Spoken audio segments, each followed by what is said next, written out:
The first drops fell like warnings against the red earth of Amboseli National Park.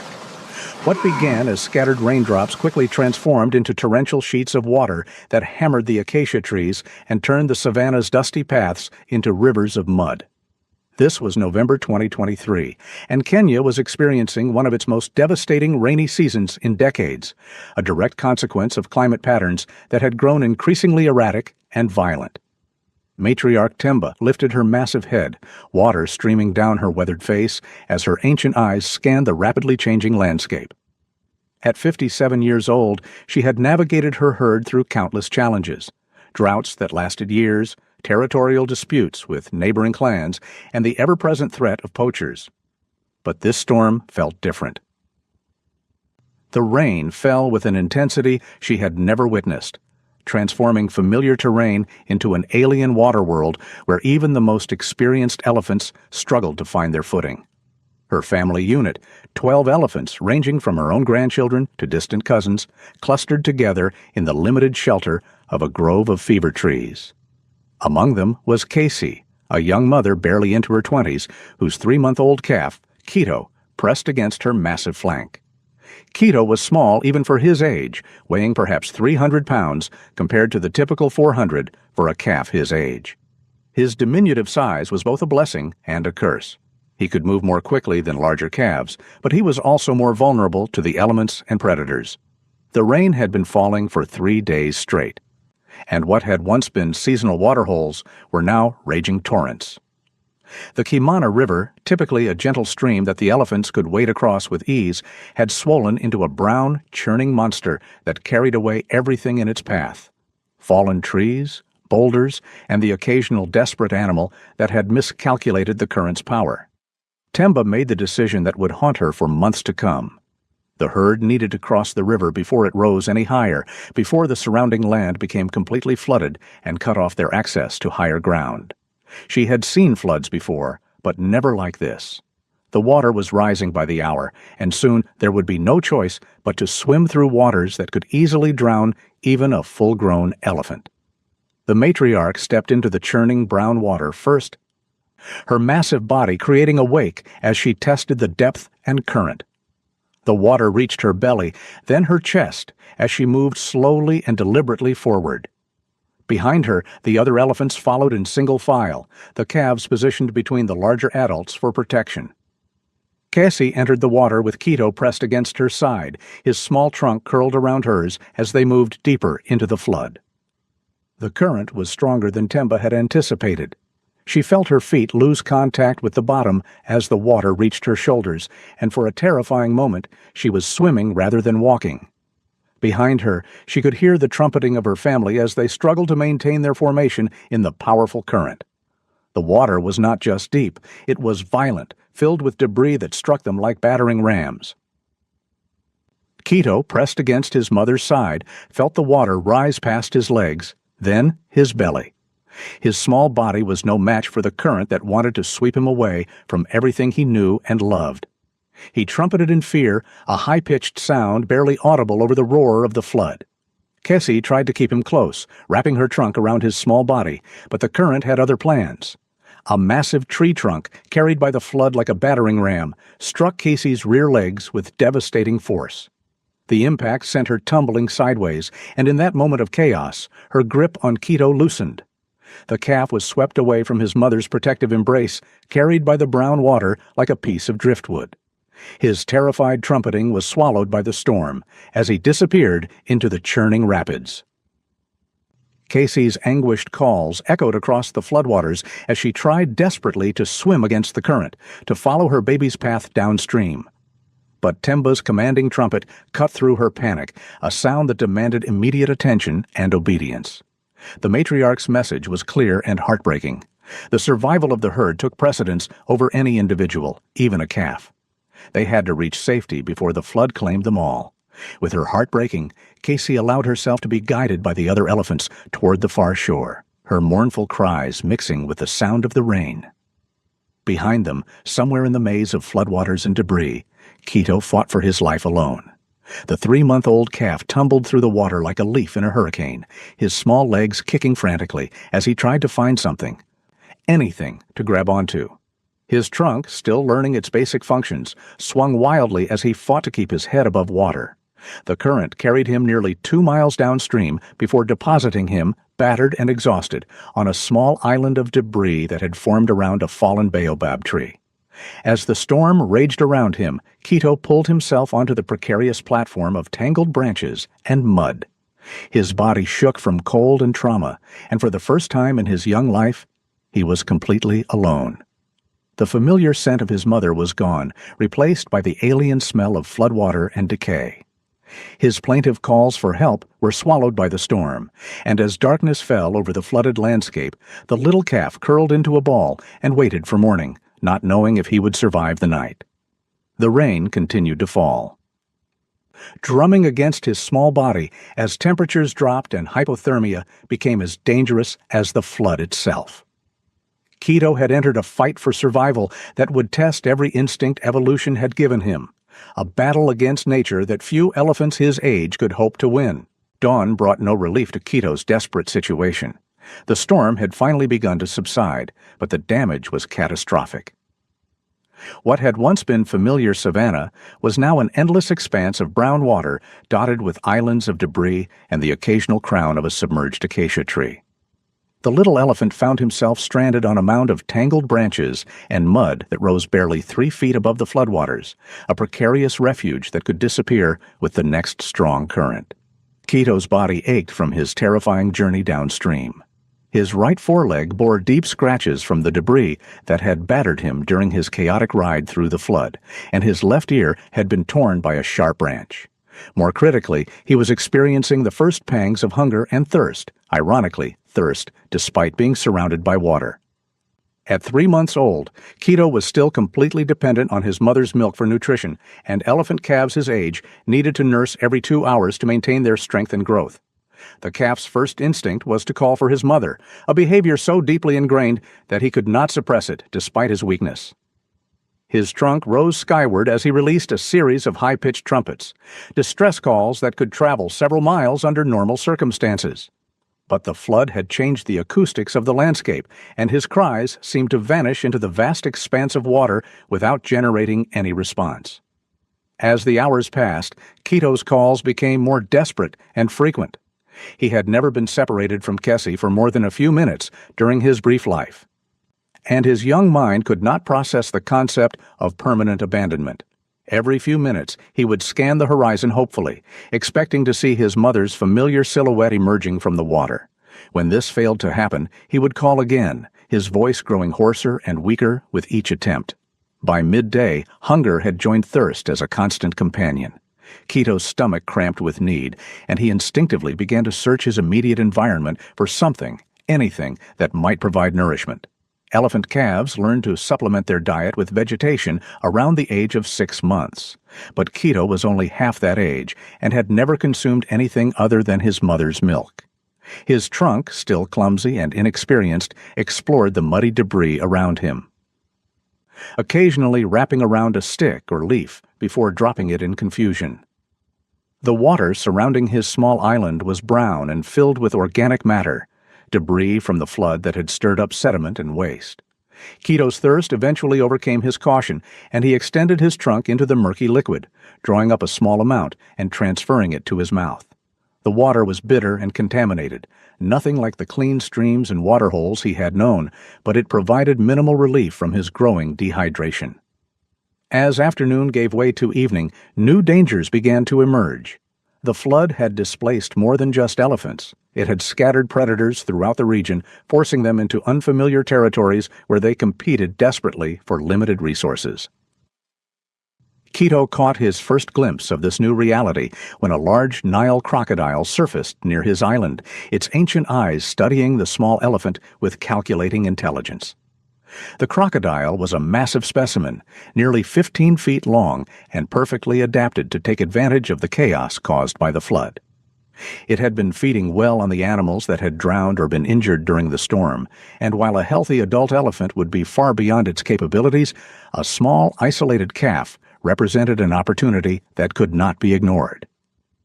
The reptile submerged again, but Quito could sense its presence in the water around him, a patient and deadly threat that would wait for the perfect moment to strike. As darkness fell over the flooded landscape, Quito experienced terror unlike anything evolution had prepared him for. Elephant calves are never alone in the wild. They are constantly surrounded by the protective presence of their family, guided and comforted by mothers, aunts, and older siblings who shield them from danger and teach them the skills they need to survive. Without this protection, Quito was utterly vulnerable to predators, weather, and his own inexperience. The night sounds of the flood zone were alien and frightening. The constant lapping of water against debris was punctuated by the calls of displaced animals, the desperate lowing of cattle that had escaped from flooded farms, the haunting whoops of hyenas that had been forced from their territory, and the occasional splash that might indicate a crocodile or hippo moving through the water nearby. Quito pressed himself against the largest piece of debris on his island, a massive tree trunk that provided some psychological comfort, if not actual protection. His body shook with cold and fear as the temperature dropped, and his calls for his mother became weak whimpers that barely disturbed the night air. For the first time since his birth, he was learning what it meant to be truly alone, and his young mind struggled to process the overwhelming nature of his situation. The second day brought new challenges. The flood waters had receded slightly during the night, revealing more of the devastated landscape, but also making Quito's situation more precarious. His island of debris was now partially grounded on a mudbank, but it was also more accessible to land-based predators that might be willing to wade through the shallow water to reach him. Quito's hunger had progressed from discomfort to genuine pain. His small body was beginning to consume its own fat reserves, a process that could sustain him for perhaps a week, but would leave him increasingly weak and vulnerable. His attempts to find edible vegetation had been unsuccessful. The flood had stripped most plant matter from the area, and what remained was either too mature for a young calf to process or contaminated by floodwater. More dangerous than hunger, however, was dehydration. The contaminated floodwater that Quito had been drinking was not providing adequate hydration, and his body was beginning to show signs of distress. His skin lost its elasticity, and his eyes began to sink slightly into their sockets. Most critically, his trunk, the most important tool in an elephant's arsenal, was becoming less responsive and precise as dehydration affected his muscle control. It was during this second day that Quito encountered his first serious predator. A large spotted hyena, itself displaced by the flood, had been following the scent of easy prey and had located the stranded calf. Hyenas are formidable predators under the best circumstances, but flood conditions had made this particular individual desperate and aggressive. It approached through the shallow water with the confidence of an animal that had already claimed several flood victims. Quito's response was pure instinct. Despite his weakness and inexperience, he reared up on his hind legs and trumpeted with all the strength he could muster, a defensive display that his genes remembered, even if his mind did not understand it. The hyena paused, calculating the effort required to bring down even a small elephant against the potential for injury. For several long minutes, predator and prey stared at each other across 20 feet of muddy water, each waiting for the other to make the first move. The confrontation ended when a second hyena appeared on the opposite side of Quito's island. The little elephant found himself caught between two predators, each testing his defenses and looking for signs of weakness. Quito's trumpeting became more frantic, and he swung his small trunk wildly, trying to appear larger and more dangerous than his 300 pounds would suggest. The hyenas circled slowly, but something, perhaps the memory of adult elephants and their devastating power, held them back from making the final commitment to attack. The standoff lasted until the afternoon, when the approaching sound of a helicopter caused both hyenas to retreat into the cover of partially submerged bushes. The aircraft passed overhead without stopping, likely conducting flood damage assessment for the Kenya Wildlife Service, but its appearance was enough to break the tension and send the predators in search of easier prey. As his second night alone approached, Quito was failing rapidly. His calls for help had become barely audible whispers, and his movements were sluggish and uncoordinated. The combination of hunger, dehydration, and constant stress was overwhelming his young body's ability to cope. He had perhaps one more day before his situation became irreversible, one more day before the flood that had separated him from his family would claim his life as surely as if he had drowned in its currents. Yet even in his extremity, Quito continued to hope. Every few hours, he would lift his head and scan the horizon, looking for the familiar shapes of elephants that might signal rescue. His faith in his mother's eventual return remained unshaken, a testament to the powerful bonds that evolution had forged between elephant families. As he settled into his third night alone, Quito clung to this hope like a lifeline, unaware that hundreds of miles above him, satellite phones were carrying urgent messages between wildlife rescue organizations about a small heat signature detected on aerial surveillance footage, a signature that might represent his only chance for survival. The morning of Quito's fourth day alone dawned clear and bright, a cruel mockery of his deteriorating condition. The little elephant had survived another cold night, but his body was shutting down systematically. His trunk hung listlessly, no longer strong enough to lift for more than a few seconds at a time. His eyes, once bright and curious, had dulled with dehydration and exhaustion. Most tellingly, he had stopped calling for his mother. Not from despair, but because his vocal cords could no longer produce the sounds that had sustained his hope for 3 days. The floodwaters had receded further during the night, revealing more of the devastated landscape that surrounded Quito's shrinking island. Where once there had been thriving acacia groves and green grasslands, now there were only mud flats dotted with the carcasses of animals that had not survived the flood. The smell of decay hung heavy in the morning air, a grim reminder of the disaster's scope and the fragility of life in the African wilderness. Quito's island had become a peninsula connected to the mainland by a narrow strip of muddy ground, but his weakness made escape impossible. His legs could barely support his weight, and the prospect of traversing the treacherous mud to reach higher ground was beyond his current capabilities. He was trapped not just by geography, but by his own physical limitations. A 3-month-old elephant calf weighing less than 300 pounds, alone in one of Earth's most unforgiving environments. The sound came first as a distant humming, so faint that it barely registered in Quito's consciousness.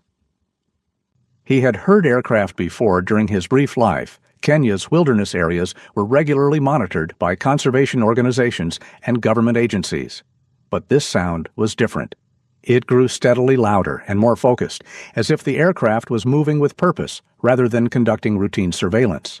Dr. Rebecca Walsh pressed her face against the helicopter's window as pilot Marcus Nyong'o brought their aircraft lower over the flood zone. She had been coordinating aerial rescues for the David Sheldrick Wildlife Trust for over a decade, but the scope of this disaster exceeded anything in her experience. The radio crackled with reports from ground teams scattered across the region, each describing scenes of devastation and animal casualties that would take months to fully assess. Their current mission had been prompted by satellite imagery processed through machine learning algorithms designed to identify heat signatures in disaster zones. The technology, originally developed for human rescue operations, had been adapted for wildlife conservation and had identified a small, isolated heat source that remained stationary for over 60 hours in the flood zone. The size and behavior of the signature suggested a large animal, possibly an elephant, in distress. As they approached the coordinates, Dr. Walsh spotted Quito almost immediately. Her trained eye took in the scene instantly. A young calf, probably under 6 months old, stranded on what had become a small mud island surrounded by receding floodwaters. Even from a distance, she could see that the animal was in critical condition. His posture was wrong, head hanging, trunk dragging, and he showed none of the alertness and movement that characterized healthy elephant calves. Marcus brought the helicopter down carefully, looking for a landing spot that would allow the rescue team to reach Quito without sinking into the unstable mud that covered most of the area. The downdraft from the rotors scattered debris and created waves in the remaining floodwater, but Quito barely responded to the disturbance. This lack of reaction was actually encouraging. It suggested that the calf was too weak to flee, which would make the rescue operation significantly safer and more manageable. The helicopter settled onto a slight rise approximately 200 meters from Quito's position. Dr. Walsh and her team, veterinary assistant Sarah Chen, and wildlife technician Joseph Karuki quickly unloaded their equipment and began the challenging approach across the unstable terrain. Each carried specialized rescue gear, tranquilizer equipment, emergency medical supplies, and most importantly, elephant milk formula that could begin addressing Quito's critical nutritional needs immediately. The approach took nearly 30 minutes as they navigated carefully across the treacherous mudflats. One wrong step could plunge them into hidden pools or unstable mud that might trap them as effectively as it had trapped their target. Dr. Walsh led the way, using a long probe to test the ground ahead and identify safe pathways through the obstacle course of debris and mud. As they drew closer, the true extent of Quito's condition became apparent. The calf was severely dehydrated, his skin tenting when Dr. Walsh gently pinched it to test elasticity. His breathing was rapid and shallow, indicating significant stress, and his body temperature was dangerously low from prolonged exposure. Most concerning was his lack of response to their approach. Healthy elephant calves were naturally curious and would have shown some reaction to strange humans, but Quito barely lifted his head as the rescue team surrounded him.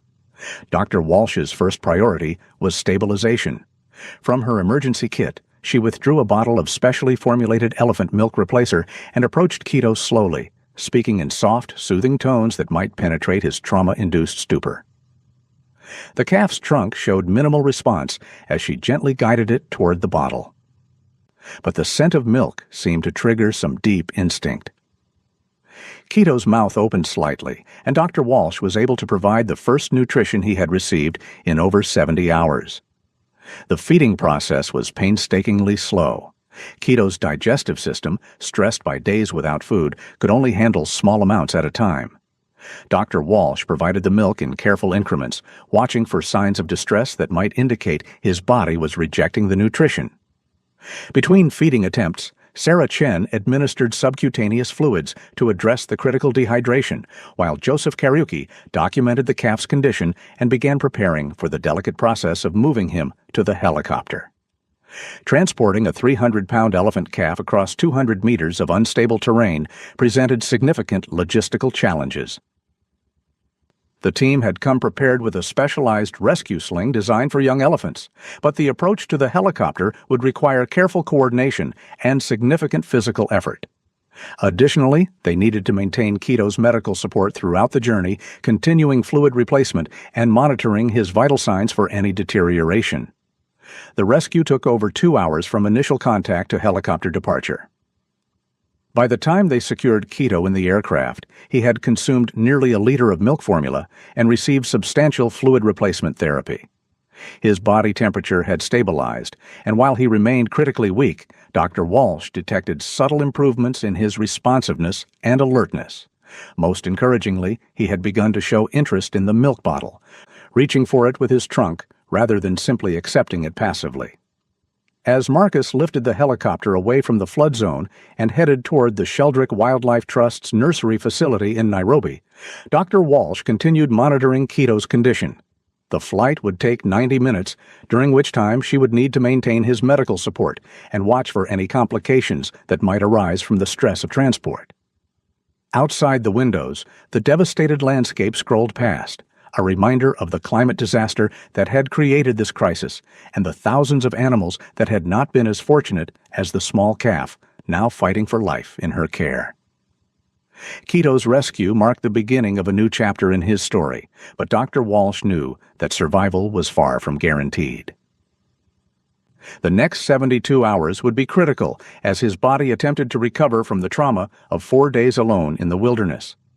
Elephant calves were resilient, but they were also highly dependent on consistent care and nutrition.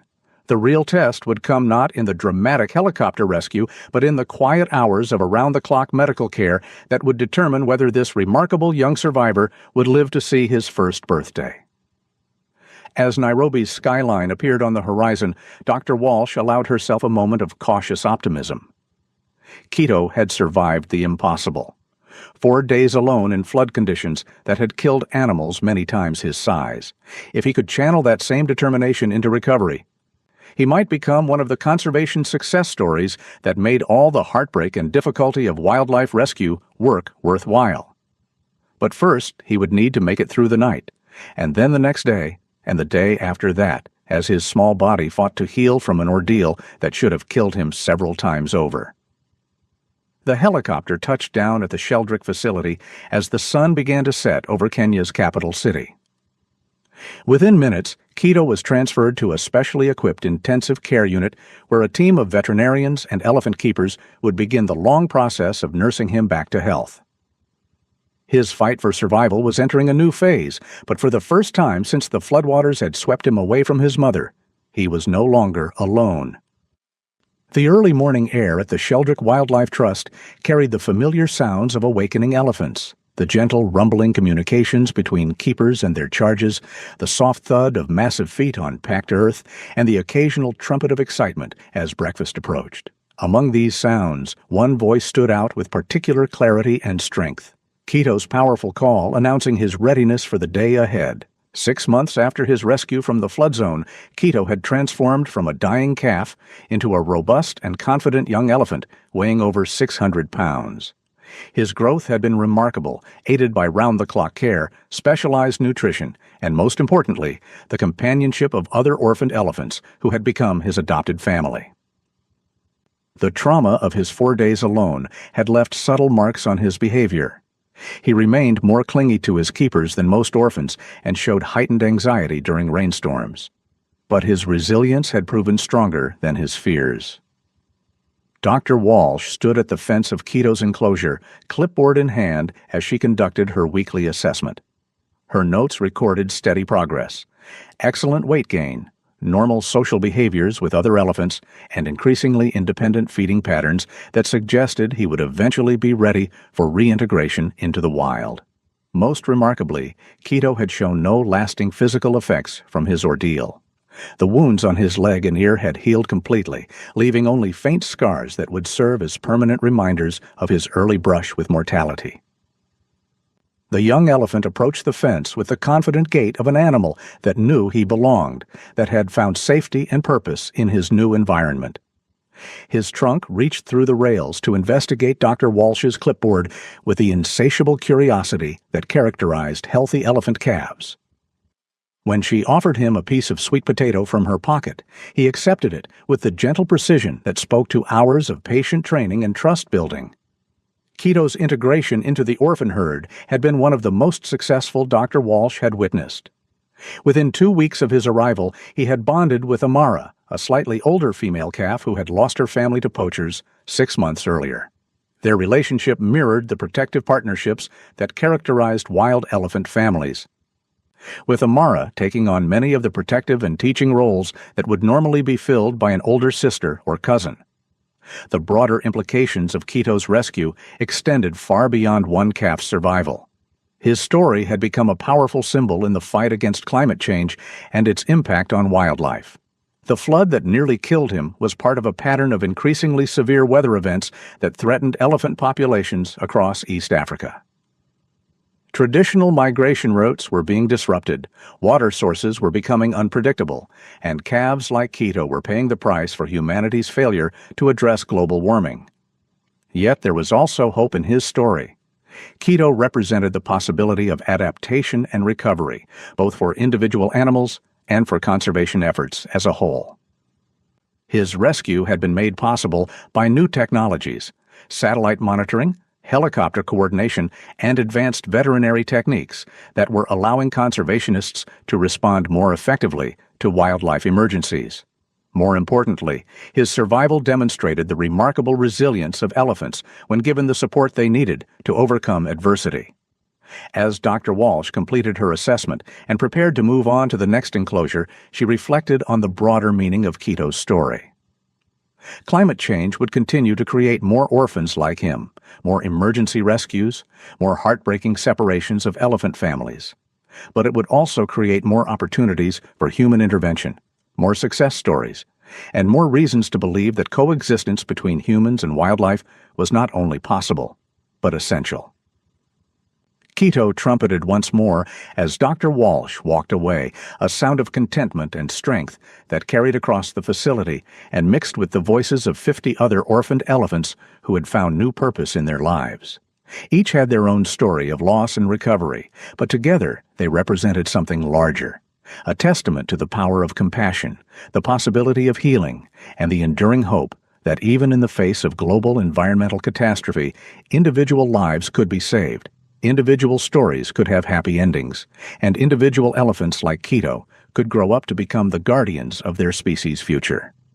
In 2 years, if his development continued on its current trajectory, Quito would be released back into the wild, joining one of the carefully monitored herds that lived in the protected areas surrounding Mount Kenya. He would carry with him the lessons learned during his time in human care, but also the deep scars and deeper strength that came from surviving the impossible. He would become a bridge between the world of wildlife conservation and the world of wild elephants, a living reminder that sometimes the most powerful force in nature is not the storm or the flood, but the simple, stubborn determination to survive. As the sun rose higher over the Kenyan highlands, Quito settled into the morning routine that had become his new normal. Breakfast with his adopted family, playtime in the mud wallows, and the constant comforting presence of humans who had dedicated their lives to giving orphaned elephants a second chance. He was no longer the desperate dying calf who had been pulled from the flood zone 6 months earlier. He was something new. A survivor, a symbol, and a source of hope in an uncertain world where climate change threatened to create many more stories like his own. The question was not whether there would be more Quitos. There would be, as long as extreme weather continued to separate elephant families and create orphans. The question was whether humanity would be ready with the helicopters, the milk formula, the medical expertise, and most importantly, the will to intervene when the next small heat signature appeared on the satellite imagery, representing another young life hanging in the balance between survival and extinction. For now, at least, the answer seemed to be yes, and in the peaceful morning sounds of the Sheldrick facility. In Quito's confident trumpet and steady gait, in the dedication of Dr. Walsh and her team, there was reason to believe that compassion and technology together might be strong enough to tip the balance toward hope, one orphaned elephant at a time.